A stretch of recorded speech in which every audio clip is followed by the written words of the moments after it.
All righty. Test, test, test.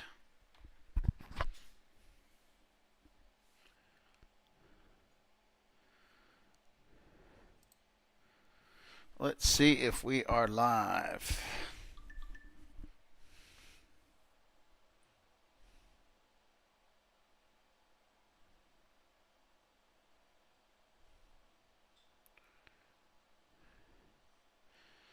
All right. Looks like we got me.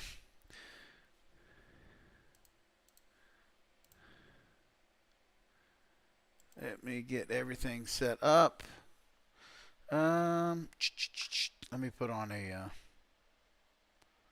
chart here while we wait.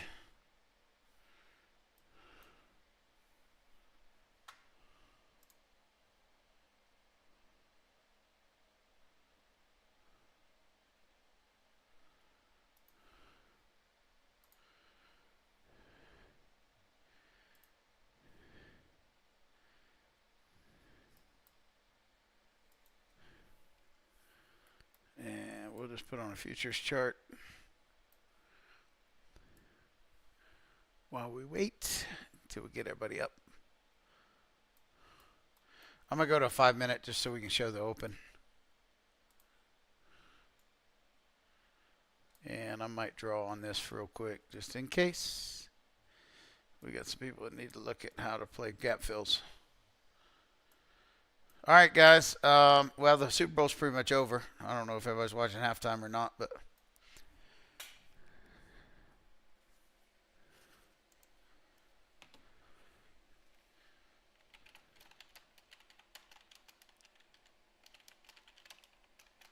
let's see if anybody's on live. Let me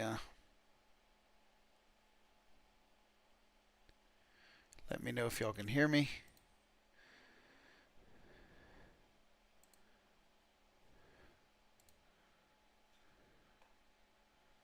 or see me.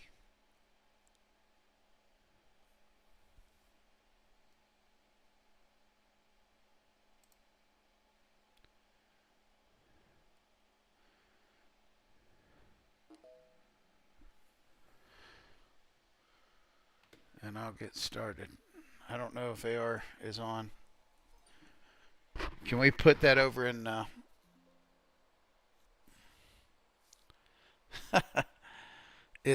can we put that in Reddit? Is there a link? I'll let you do it. I'll screw it up, I'm sure. All right, I'll be in workshop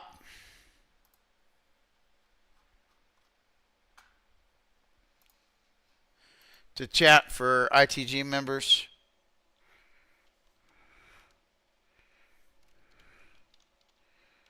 YouTube guys, y'all can chat online. I've got an account that's open, so I can probably see questions. If not, AR, somebody can go. And we're not going to go long. I'm just going to review market structure real quick. For our newer members in ITG, it's just something that you kind of going to get in the habit of going through and doing. While we wait for everybody, we'll wait for a few more people to join up. I'll show you how I do gap trades, gap fills on Sunday night. And we can do it with either. We'll just work in ES real quick. What I do is I work a fib structure from the closing gap or the fill, the close Friday, down to the open of today. And on a gap fill, what I do is I use a fib structure, and then I put in the various levels. 0.25, half back, 0.75, 1 major. Again, north, south, east, west, 12 o'clock, 3 o'clock, 6 o'clock, 9 o'clock. Just the big numbers on the clock, right? 0, 0, 15, 30, 45, and 60.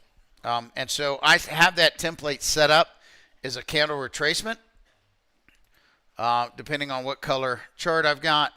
So I go in and I put it in here, and you can just see we talk about football fields in ITG a lot. If they're across the 50-yard line, then the offense has the ball. So in the first 5 minutes, we got our We got our gap down. We opened right here. We wicked just underneath it. You draw the fib immediately to the open, and then you let the market tell you when to play offense. We pushed up here, and we never came back down to take a short to take out the lows. So this level is still important. We move right back up to the black dots, which is settlement price from Friday. And then the one line, which is where we close Friday, right at 60.50 on ES. And from there, we've just continued to move higher.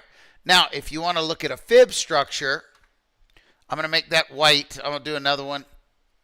If you want to look at a fib structure, for me, I would take 5 minutes. And again, I did this on a video about how I trade event candles. But I'll go to the 15-minute, and I'll work down from the swing high to swing low on the 15-minute. I'll turn it to black so it's a different color. And all I do is I go in, and on my template, I'm going to flip it to standard, my standard zones. Now I'll make it black. And I can hide this, and here is the 15-minute. Here is the 15-minute fib structure from low of session to high of session. You see that we never came back and touched the 618 to the halfback. We never, again, even if you use the opening candle, didn't matter. We never touched it. And anytime we don't touch the halfback to the 618, the golden zone, you're expecting new highs. And so that's how many of us in ITG traded gap fill tonight. And it was pretty much free money. Crazy part is with the 15-minute, here's the 1618 extension. Again, if you draw from the bottom to the top, you're going to get the extension overhead. If you draw from the top to the bottom, you're going to get the 1618 extension lower. And then if you look here, we put in a top right at 1900 Eastern. And look at right where we are. We're just chopping right here. Okay. Anybody got any questions? All right, are we ready? Workshops?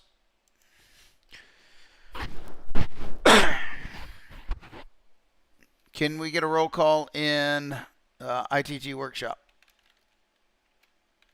Who's on with me? Because we got a couple dozen watching. So I want to go through it fast. Just in case the Chiefs come back, we can watch fourth quarter. But that's the market. And again, I do both. So if I were here, I would go to the fib tool, put them both on. I don't know that you necessarily need to see confluence between a fib structure and what Moose calls GAN box, but it's really just key levels: 0, 25, the halfback, 0.75, 1, 1.25, 1.5. I don't really think you look at a candle retracement for a gap fill and a fib structure from low of session to high of session. I would never look and go, well, there's confluence here. This is what we're looking at. Is in ES, working between the 1618 extension off the 15-minute and the 1.5 extension off the gap fill. Yeah. Do you have that alpha? I don't know. I always look at life and trading. If you got to split hairs and spend a lot of time to see if it really works, it's probably not worth it. So gap's done. So I would kill that. I'd kill that structure, and that's where we are in ES. So NQ's not much different. We did get, I'll put this up for ITG, and again, this should be this week. But we did get a short signal on a 5-minute mean reversion where we were outside our bands and we were coming back in the bands. Great signal with profit, and another one on ES. Great signal with profit. So just pulling it up. So let's go into PVI real quick. Excuse me. I got crud. I'm sick as a dog. For our non-members, ITG members, again, this is what we do. I run the numbers every week. I I actually didn't even post the year-to-date returns, but I'll show it in a second. Again, these numbers right here are calculated every weekend. We have 3 major algorithms, and then we have 26 models that I run on SPX every weekend. SPX, ES, IndieX, NQ, and VIX. And we run them, and this is what gives us these models. The whole system on PVI is we're setting up a 100-wide credit spread. Down here, it's 100 wide. You want to sell wide, buy tight, and 100 wide call credit spread. It is not an iron condor. I have not put both of those trades on simultaneous one time in the last 2 years. So again, separate. Put credit spread, call credit spread, and they stand on their own merits. Meaning, if there's enough credit for you to put the spread on, put it on. Could you get more? Yes. Could you get less? Yes. How do you know when? When you have enough credit to justify you putting the trade on, given your risk tolerance, given your time in front of the market, given your experience, given your portfolio size. Bible talks about, worker goes to work in the morning, others go at, around the noontime hour, others go later in the day, and they all 3 get paid the same amount of money. Well, the guys that worked last got paid a lot more for their work. But the first guys didn't get screwed because they got paid the fair wage that they agreed to. That's how PCSs are. The PVI system is. If there's enough credit in there, put the trade on. If you have some drawdown and you didn't give yourself any ability to dry powder in the way of a back ratio, which is you have more longs, like here. Maybe I had 5 longs. I did this last week. I put on 5 and 5. And then we closed up here on Tuesday. And then on Tuesday, I immediately bought back 2 of these, 50 cents a piece. I'd sold them for 9. I bought them back for 50 cents in the event that we rejected, didn't get up to above weekly supply, the top white box, and we came back down here. I'd have the opportunity to resell them, or I also took risk out. So by Tuesday night, overnight, I only had 3 shorts against 5 longs. And if we'd have come back down, I could have maybe either, if we'd have made a new low a week, I could have sold those extra 2 puts for more premium, or I possibly could have taken and gotten profit on the long calls that were 100 wide. You just don't know. But the back ratio just means you have less risk. It means you enter the trade. If the market goes opposite of what your trade is, you're able to add a trade for higher premium. So back ratio is going to give you more premium if you're wrong on your entry, less premium if you are perfect on your entry. It's theta. You don't need to necessarily time up the trade. You need to find enough credit for your system and fire the trade when it meets your criteria. We have a hedging strategy in ITG. It's really not a strategy. It's a guideline. I try not to manage everyone else's trades, but I do post the trades when I'm in them, especially when I'm in the PVI portfolio. And so this is just where it is. Year to date, let me see if I've got that.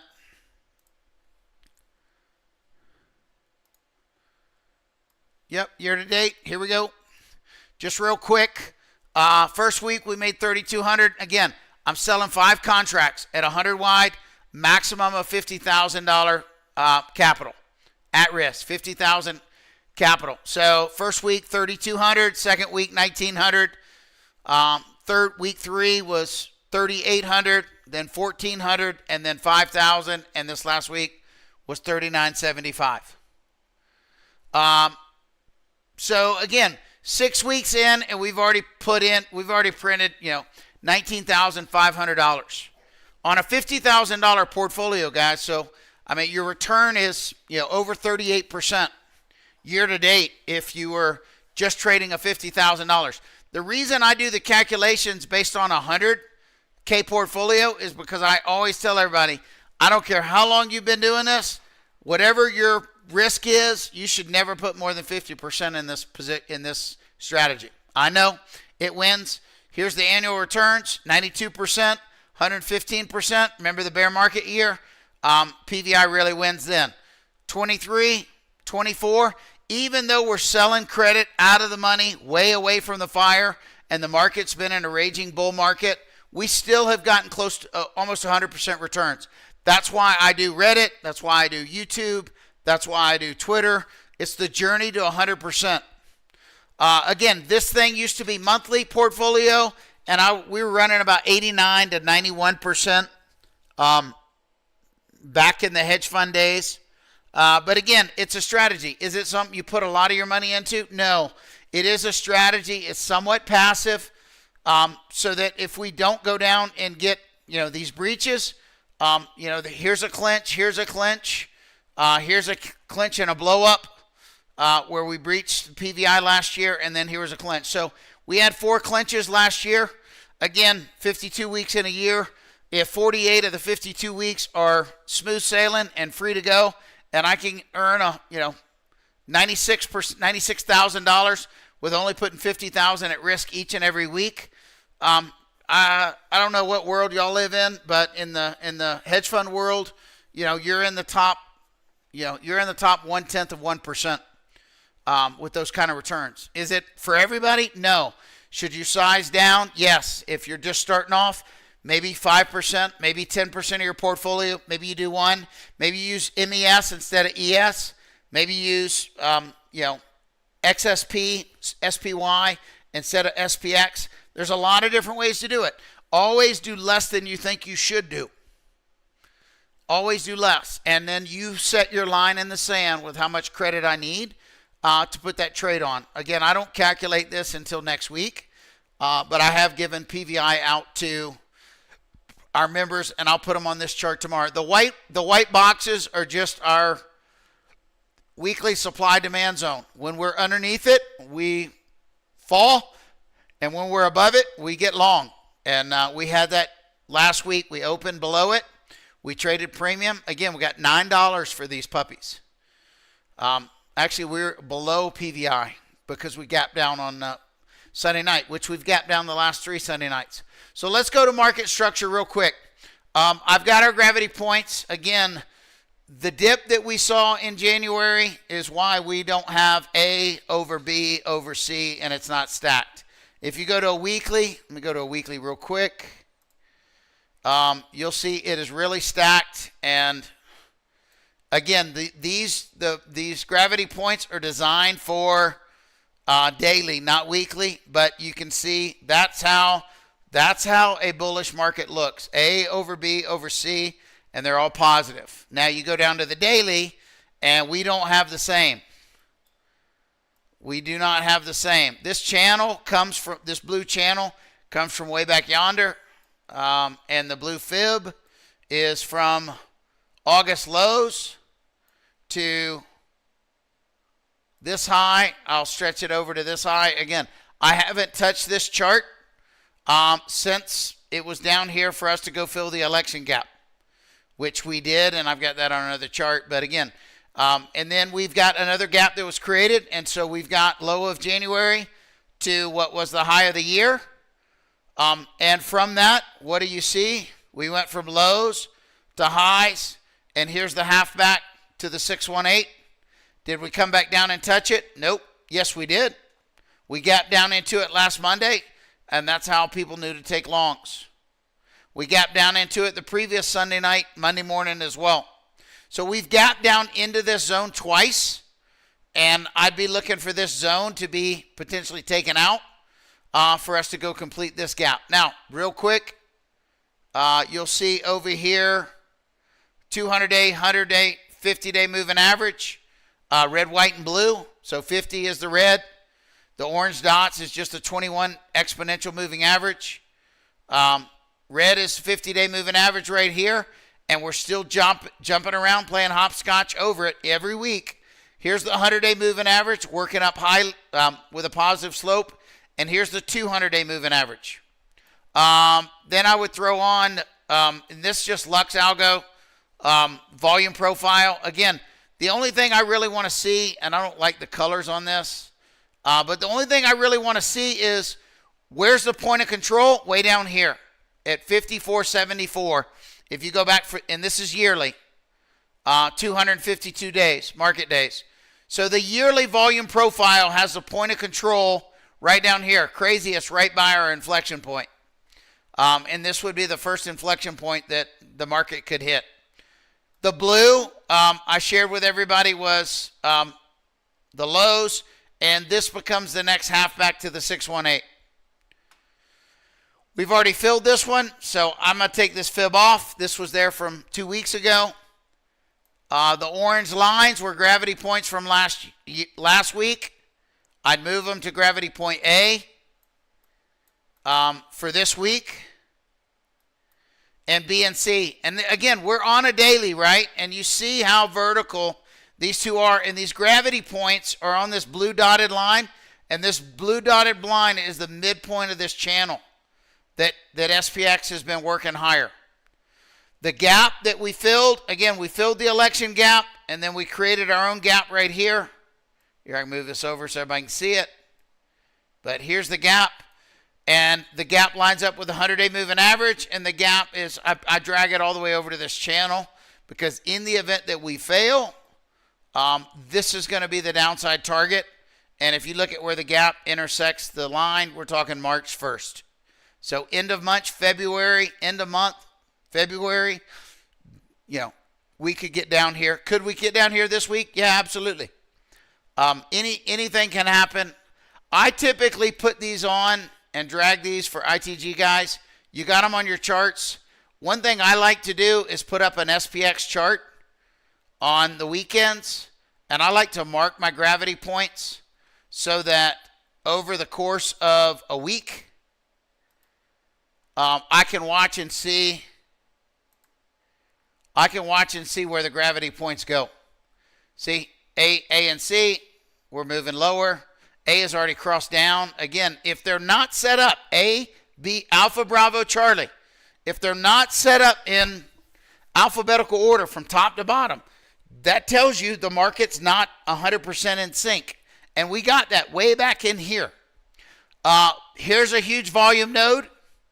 And it's right at 6,000. No wonder, 6,005.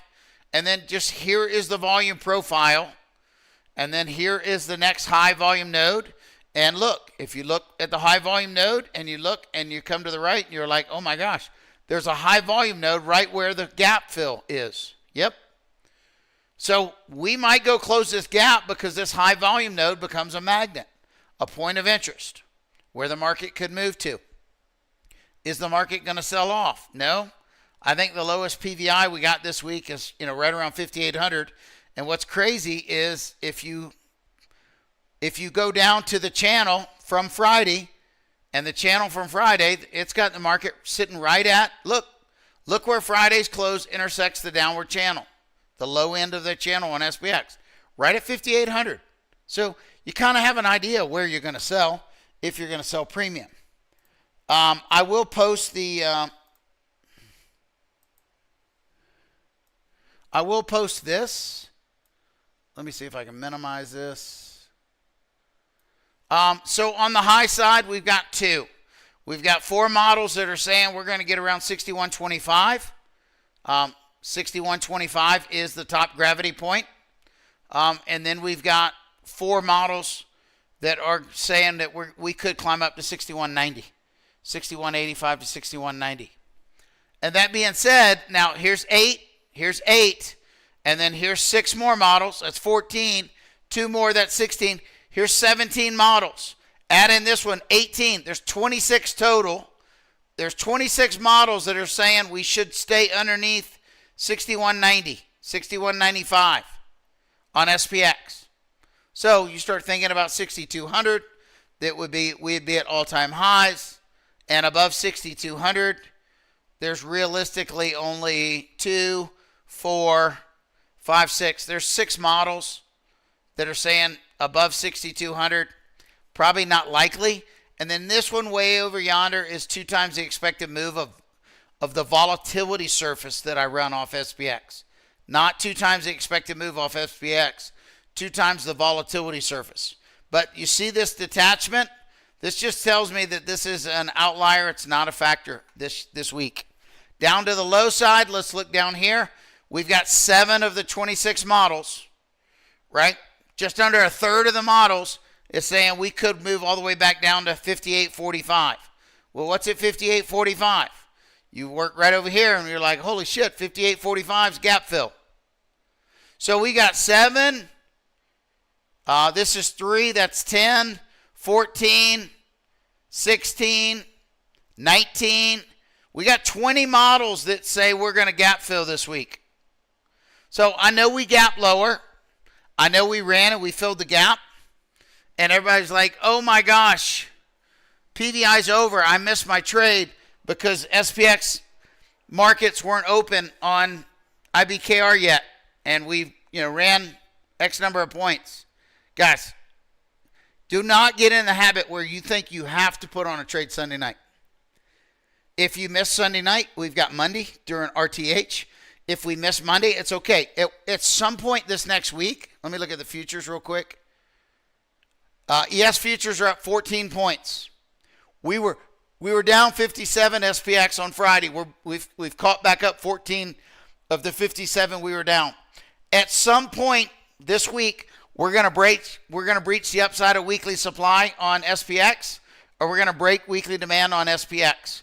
Once we break those zones, premium will start to climb on your call side and your put side. If we break them on Monday, more premium. If we don't break them until Wednesday, less premium. Again, and I tell everybody, do you need to stress it?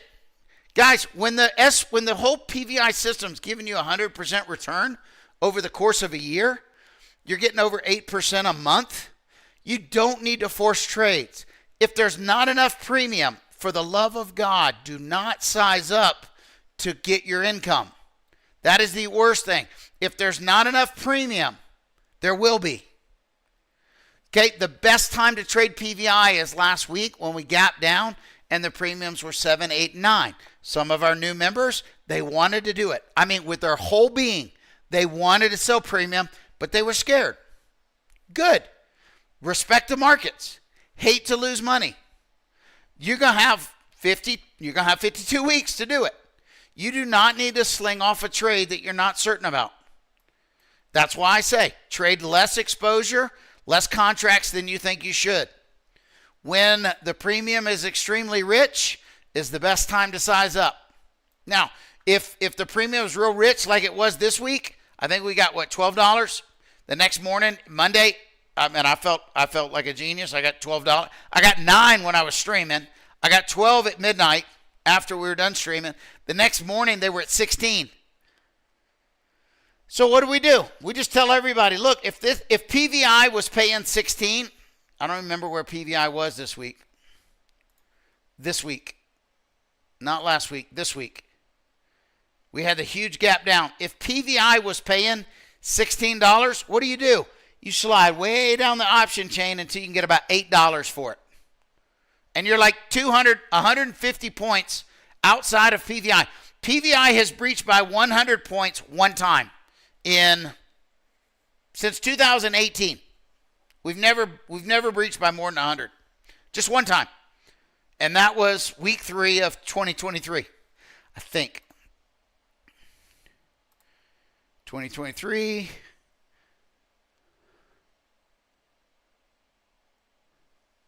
We closed at 38.61.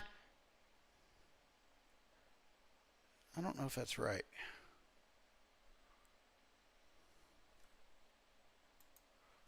This is what I'm thinking. Week 3, 2022. 43.97 and 44.97 was PVI, and we breached by 100 points. The cool part about it is it lost, but we won money because we closed our trade out and we made $2,100 by Wednesday, and it breached on Thursday, Friday. It breached by Thursday. I think that was the Russian invasion. I don't know, maybe not, but it sounds familiar. We had one where we were literally on the edge of falling off the edge of the earth. Okay, so that's PVI and the system and how it works. Guys, don't be in a rush to sell premium. Again, when I sell premium in the PVI portfolio, I post it in the PVI trades channel. It's a private channel, so nobody talks in there. I just post those trades just for you guys to get an idea of when I went in, how much premium I was getting. But again, the amount of money I need, keep in mind the PVI portfolio is an 80-plus-year-old family in Hawaii. So the money, the credit that I need for their account is not going to match the credit you need for your account. And I really don't even trade it for their income. I do, but I just trade it because they have consistent income and I don't trade other stuff around them. I do hedge the living dog piss out of it because I refuse to let an 80-plus-year-olds lose money because I'm lazy. So some days I'll have to work, all night Thursday night and fight the good fight. That's just part of it. But volume profile kind of gives you where your high volume nodes are, how those line up with gravity points. Again, we closed down. We're 14 points above it. We're going to tap gravity point A. We have no idea where weekly supply and demand are for SPX. Keep in mind, this week we're probably going to have weekly supply demand for SPX up here and weekly supply demand for ES way down here because ES gapped down below weekly demand. And then I think we've pushed back up to it and almost gotten to weekly supply. But these two gravity points up here, they're well inside the market profile that I posted, the SPX model range profile, and they're right in the midpoint of the channel. And we go into where if we can take out 61.25, which I think we will, I think we'll at least test to, is if we can take that out, then we're now at all-time highs and high of 2025. So I'm just going to go through the same. Again, not much difference. Just a slightly different chart. Here's the gap. This one's already filled. Here's a demand zone from days past. I don't know that that's accurate on SPX. So when in doubt, take it off because if you need to put it on, put it back on later. Momo is interesting, right? Because we currently from Friday, and for non-ITG members, just real quick, or new members that haven't heard it, guys, you have this script. For any ITG members, this is a daily script. It is designed for the daily. Don't go down to a 15-minute chart and say, this is when I need to scalp short. This is when and use it as an oscillator. This is when I need to scalp long. I mean, hell, it might work, but that's not how it's programmed. It's programmed for you to click that daily button. And what it tells us is right here, we are oversold on the weekly. Right? And then the green dots. The dots mean we're overbought or oversold on the weekly time frame. And that's the ratio. Weekly dots, daily line. And so the oscillator, daily, we're oversold right below the green line. The 25 line, blue and white, are below it.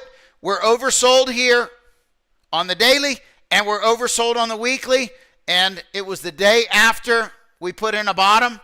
And so literally from the 14th of January, if you're using Momo, the 14th of January is the day you should have bought. And I don't know about you guys, but that's a hell of a return. That was a hell of a return. Now what happened? We got up here, we peaked. We dropped the weekly oversold, oversold, and we were daily overbought. And what happened is the next day we flagged. And then we gapped down. That was a Friday. And then we gapped down Monday. And now we've corrected. And so what happened last Monday? We gapped down. And what happened Tuesday? We were oversold on the daily right here. Just because you're oversold doesn't mean, look how long we were oversold here. And you need to go back in here and say, well, wait a minute. We were overbought here. When we're overbought on the weekly and the daily, this was a good time to sell. And this is SPX. Do it on ES. Do it on MES. Do it on SPY. If you want to trade NVIDIA or Tesla or Apple or Amazon, Google, Meta, Netflix, AMD this week, go look at weekly Momo. What's it telling you? What's the weekly and the daily telling you? This is telling you to get out of your longs. Or if you like your longs, this is telling me right here, sell some at the money calls.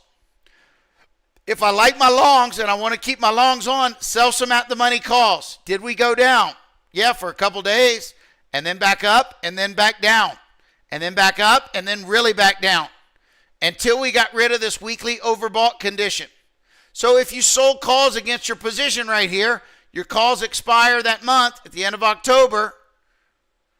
And then what happens? Once we've satisfied the overbought condition, now we're looking for the daily. The daily starts to turn back higher right here. This is when you can cover your calls for profit. And then you can capture this run. So you don't have to do it with futures. You can do it with options. You can do it with your long-term shares. You can sit there and manage your 401k. Again, I don't have any idea if TradingView can allow you to put in mutual funds here. But if you can, start to use Momo to give you an idea of what's going on the weekly. Now, we got a concern because we got overbought on the weekly on Friday morning, on the push higher Friday morning. That's going to still be here tomorrow morning if we open green. How long can we stay overbought? A long time. The question is the daily going to work back up into an overbought condition? And I think it will over the course of the week, to where we're going to be overbought on the weekly and we're going to be overbought on the daily. And I got a feeling that we're going to put in a 61.80 plus week to the upside. And we're going to get up to this 61.80 and we're going to be overbought daily and overbought weekly. And that's going to mark the high for 2025. That's going to be it. That's going to be top daddy. Mac daddy for first quarter, maybe for the year. We'll see. Again, I've shared the statistics, but over a 60 or 40% chance, 46, 47% chance likelihood that SPX puts in a top 2025 in first quarter. That's before the end of March. Well, we're February 9th. Tomorrow's the 10th. Let's move to the next chart. Again, not a lot of difference. I got the volume profile in here. The only thing we really added on this chart is that we've got JP Morgan's collars, right? And so the big collar is Fund 1, which is March, right? The first quarter, end of the first quarter. Here's the call side. Now, just because there's a big call position, 40,000 contracts sitting at 61.65, just because it's sitting there does not mean the market cannot go above it. Okay, all this means is JP Morgan has hedged 20% of their portfolio. They have sold calls to buy puts. And so that if the market goes down here below 55.60 between now and March, that means JP Morgan is only going to lose 80 cents on a dollar for every point that the market drops. And to pay for that, they've also said that if the market goes above 61.65 for SPX, they're only going to earn 80 cents on every dollar the SPX goes up. That's their hedge.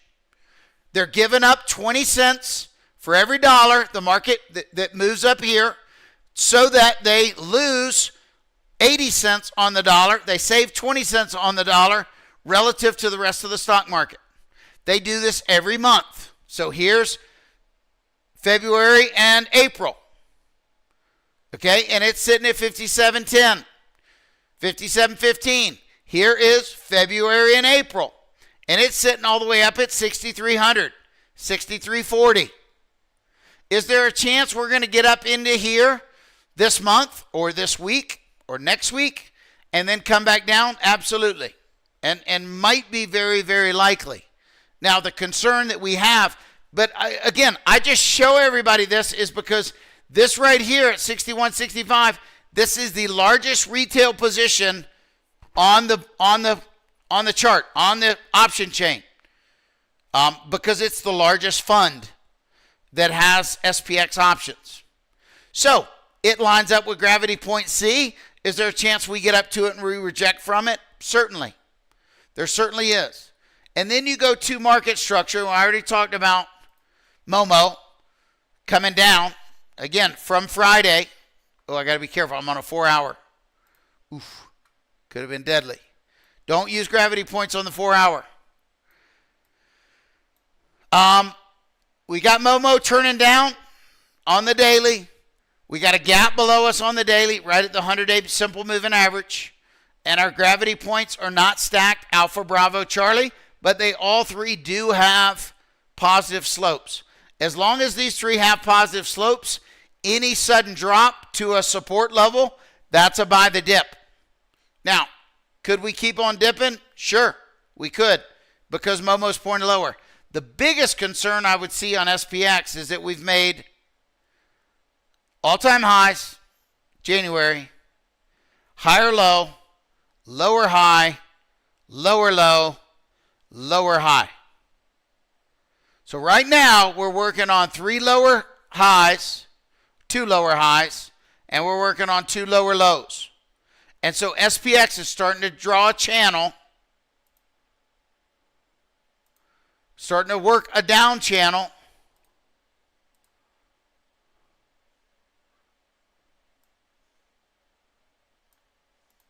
Right here.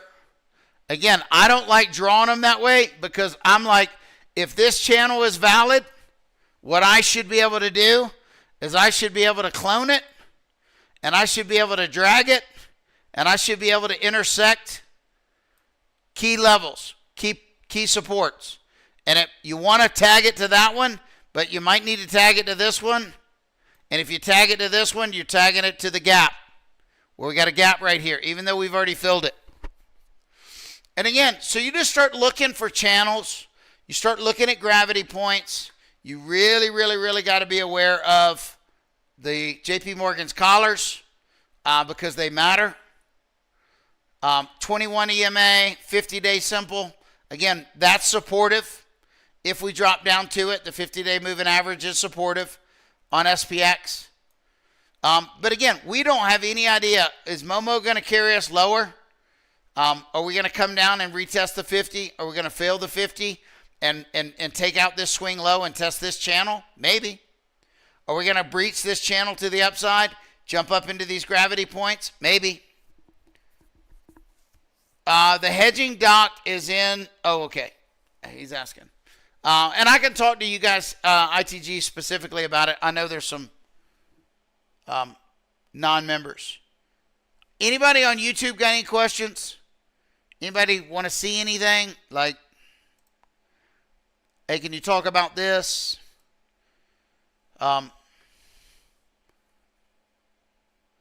Again, I don't want to spend time, in the Super Bowl Sunday just doing, needless stuff.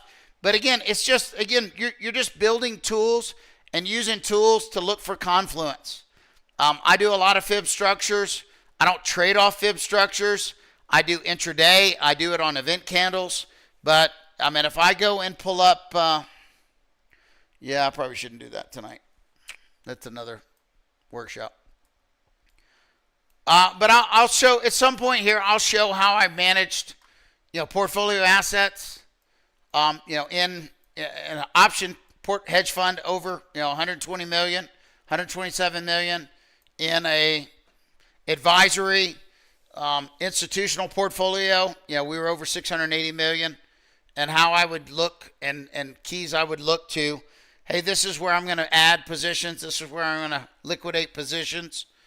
And I'll share that with ITG members, but I'll do a YouTube on it. Again, there's no secret sauce. It's like coaching football. We're talking about the Super Bowl. Nobody's got their own defense or offense. Everybody kind of steals everybody's schemes. You figure out what works for you and what doesn't work for you. And again, just because it doesn't work for you doesn't mean it doesn't work for anyone else. Good friend of mine, Austin, talks about it all the time. Never let someone tell you can't do something when they haven't done it themselves. Don't knock it till you try it. And again, we do a lot of statistical-based trading. I know people laugh about it all the time, and I'm like, okay, well, there's statistics around PVI. Show me something that's returned, close to 100% a year, for the last 6 years, and then I'll listen to your counsel. And if you don't have something that you can show me, again, PVI, I've given the weekly levels every week since, mid to late 2020 publicly. And guys have seen us defend it. They've seen us trade it. And not everybody makes the same money I make on the same number but there are a lot of people that make more because they trade it more aggressively. I don't need to. I don't worry about 1 week. It'll balance itself out over the course of the year. This year's going to be really, really skewed because the Sharpe ratio is going to be offset because January is such a big month, which it was the largest month we've had, single month we've had since 2018, since I started doing it predominantly weekly and got rid of my monthly options on SPX. But again, there's a lot less risk in SPX than there is to have to deal with headline risk in Apple and Amazon, Google, and the other tech generals and all the other stocks with earnings and tariffs and all this other stuff. You don't have to worry about it if you trade SPX. Any questions? No questions? Anybody? Already showed the already showed that. So again, I'll post this over in Reddit for folks to look at. The easiest way to kind of identify it is to try to get a debit spread. I can't draw on it. Try to get a call debit spread here. If you're a butterfly trader, you want to put your tent. You want to put your tent over the two high twin towers that have 4 models each. You want to make sure this is covered. Your tent is covered here. And then you want to be selling premium up here. I do not expect the call premium to be extremely high above 6,200. I bet it's not. But same thing, if you're trading the put side, is that you'd like to secure a put debit spread around 5,900. Or if you're butterflying it, you want your tent to encapsulate at least 5845, 5840 up to 5,900. And then you want to be selling premium down here to pay for it. So whether you're doing a fly or a broken wing butterfly, that's your call. Or, what we do instead of necessarily worrying so much about call debit spreads and put debit spreads, a lot of times you'll get a model that, see if I can find one. A lot of times you'll get a model.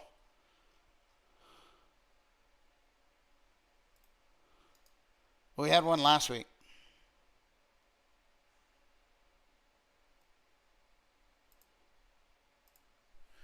This was last week.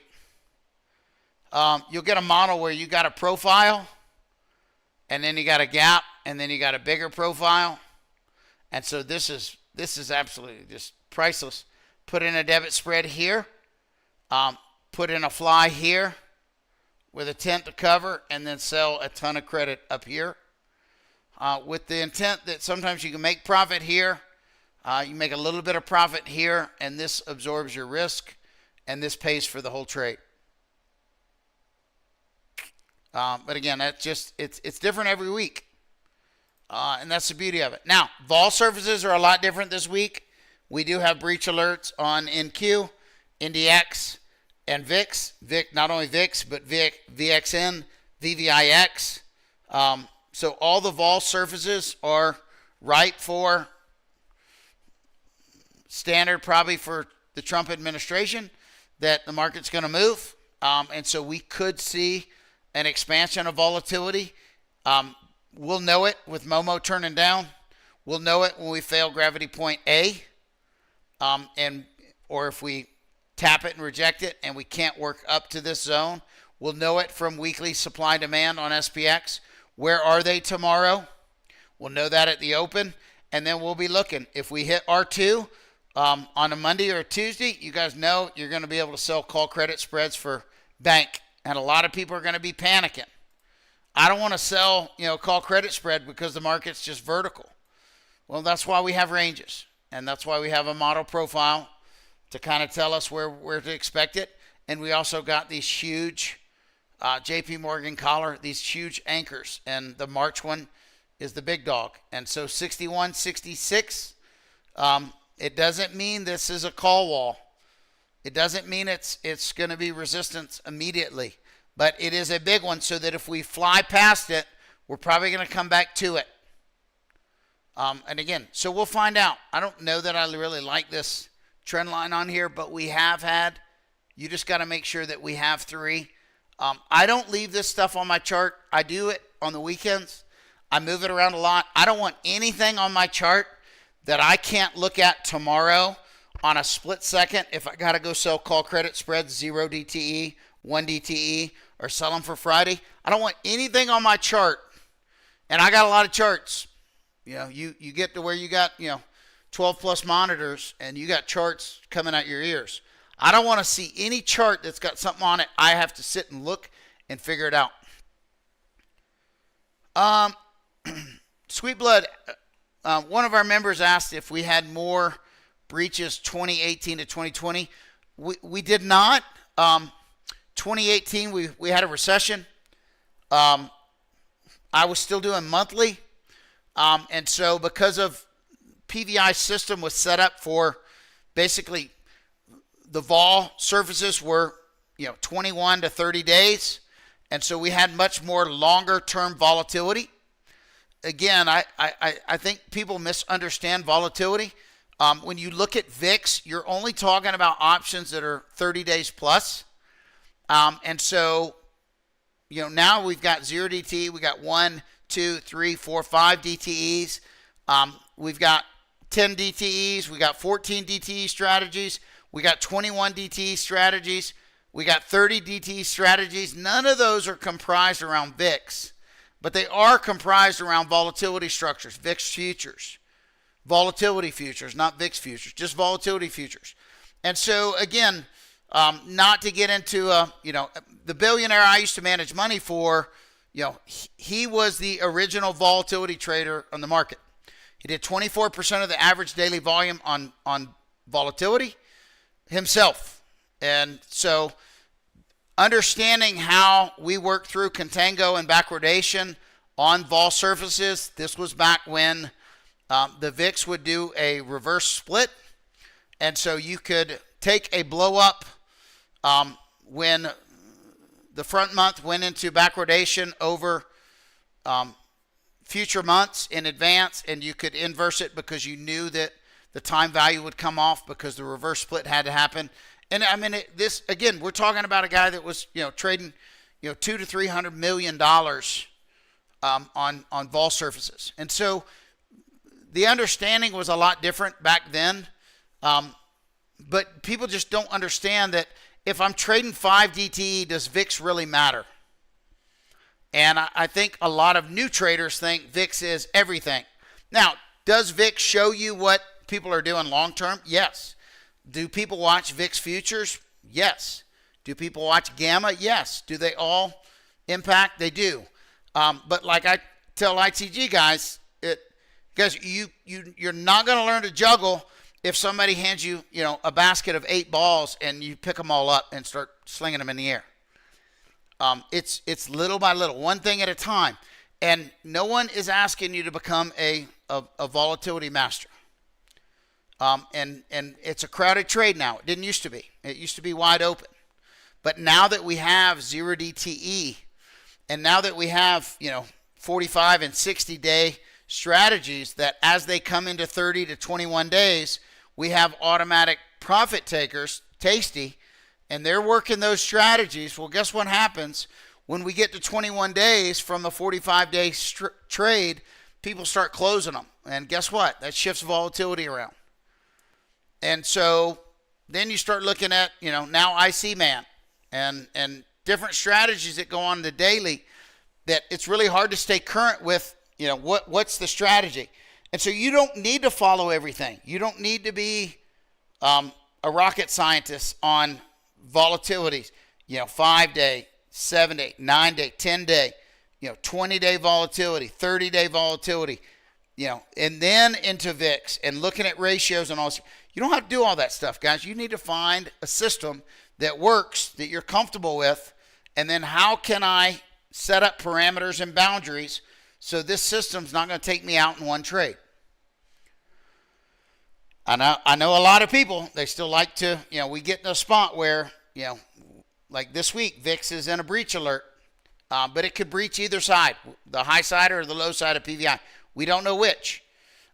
So some people are going to go in and they're going to buy call debit spreads on VIX just in case we have a VIX spike. And that's predominantly going to be a losing trade. It's really, really hard to trade VIX when it's low. because the moves become smaller and smaller and smaller, and the premium is smaller and smaller and smaller, and then we have a huge push. But again, a VIX push on Wednesday expirations. So a big push on Monday is not the same as a big push on Thursday. And I don't know that a lot of people understand it, let alone know how to execute with it.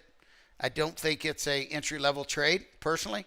I do not think it's the best way for people to hedge their portfolio by buying volatility, calls on VIX, because people don't know how to take profit from them. They don't know how to box in their profits and lock them in. Same thing like when we hedge PVI. If we break down, when we break out of weekly demand below it, we want to buy a put debit spread around weekly S2. And if it goes to weekly S3 on Tuesday, I sell that son of a gun. And so now I got a debit spread that I've already locked in profit, because by Tuesday, if we're at S2 on Tuesday, premium is jacked. I've made money on my put debit spread. I can slide down the option chain from PVI. I can sell PCSs for twice the premium I could get for it Sunday night, and I'm further away from PVI. So I have less risk on because I'm further away, and I'm getting paid twice as much money, and I've already made money on a put debit spread. Again, that's why I take them off, because statistically, we only breach 3% of the time. So, it's if I got to trade a put debit spread or a call debit spread, and they're in the money Monday or Tuesday, and I only got a 3% chance of losing on the top side or the bottom side, take profit when you can. And that profit goes to raise your break even or lower your break even on your credit spreads.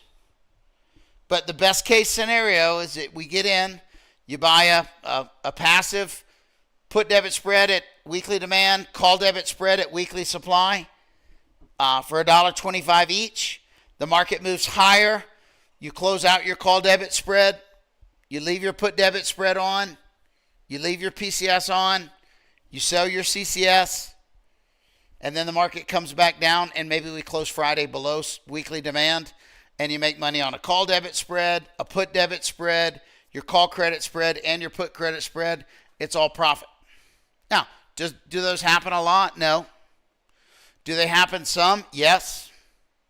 None of those extra trades are reflected in that PVI performance. That performance is nothing more than selling credit spreads and then subtracting any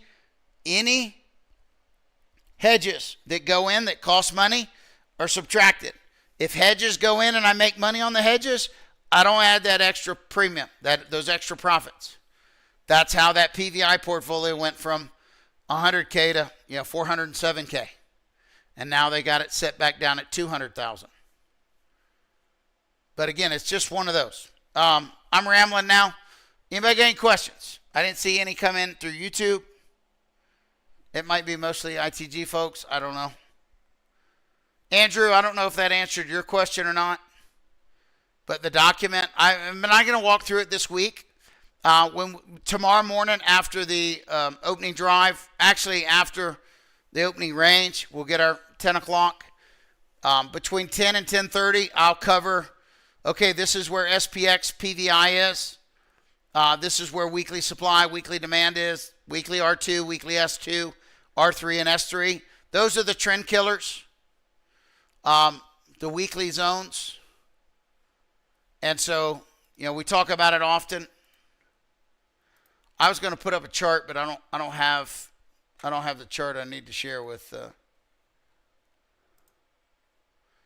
I guess I can share this. Just because we got some people joining. So here's tonight. Here's NQ on the left.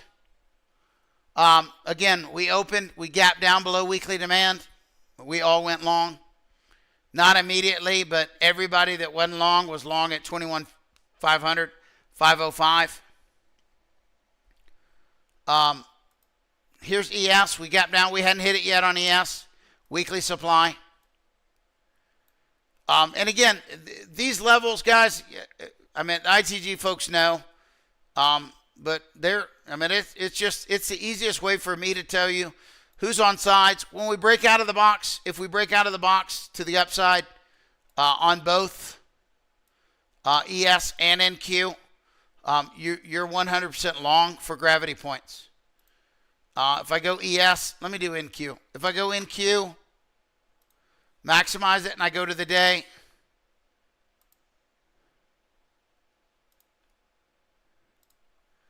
and I put this on the daily. Ooh, that's hard. It's hard to see. But here's our gravity points. Are they A, B, and C? No. Are they all three positive? Yes. So again, are we going to work back into, the top gravity points on NQ? We probably should this week. But again, when we're making lower highs, and, this is one for NQ, a big thing. Again, ITG folks hear it all the time. I circled this on Friday. Guys, Friday the 31st of January and this past Friday, guys, it right there is, it's huge for folks to understand this. Where's my box? Because this right here,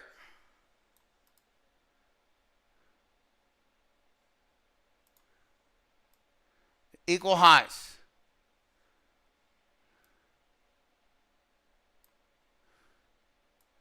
I cannot emphasize enough how important equal highs are on NQ. So if nothing else, and we open tomorrow, where weekly supply is sitting right here, I think.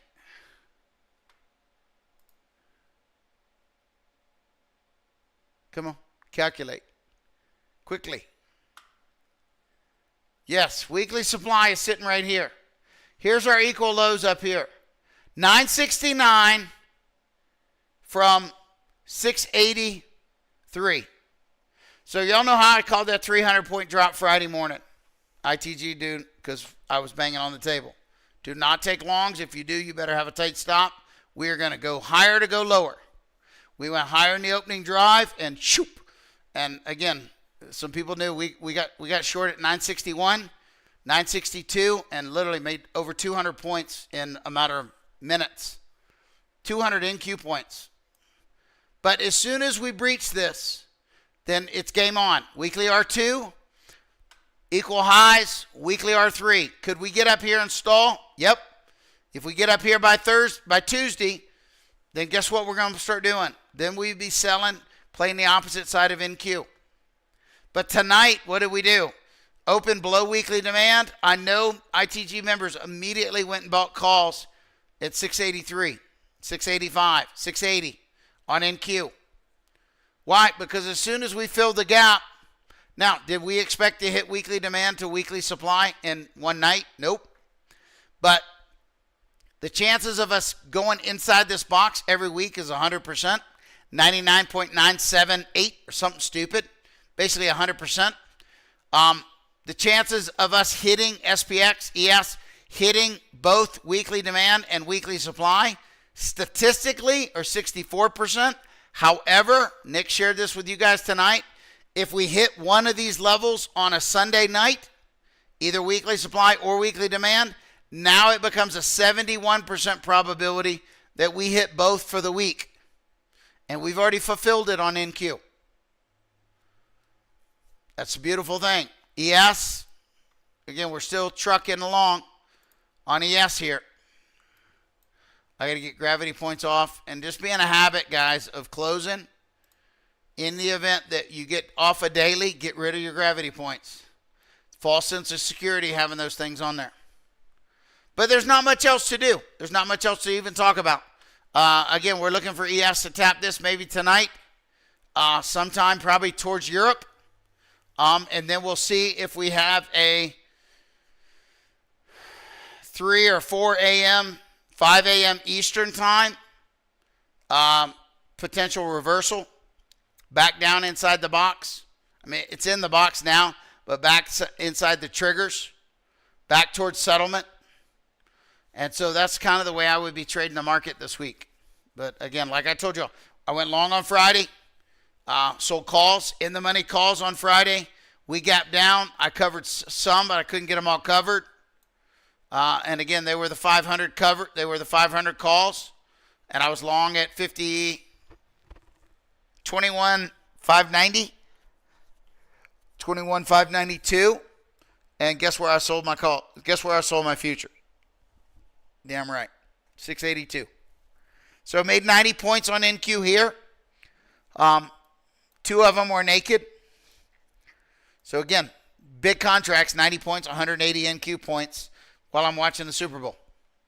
Life's good. All right, guys, I'm out.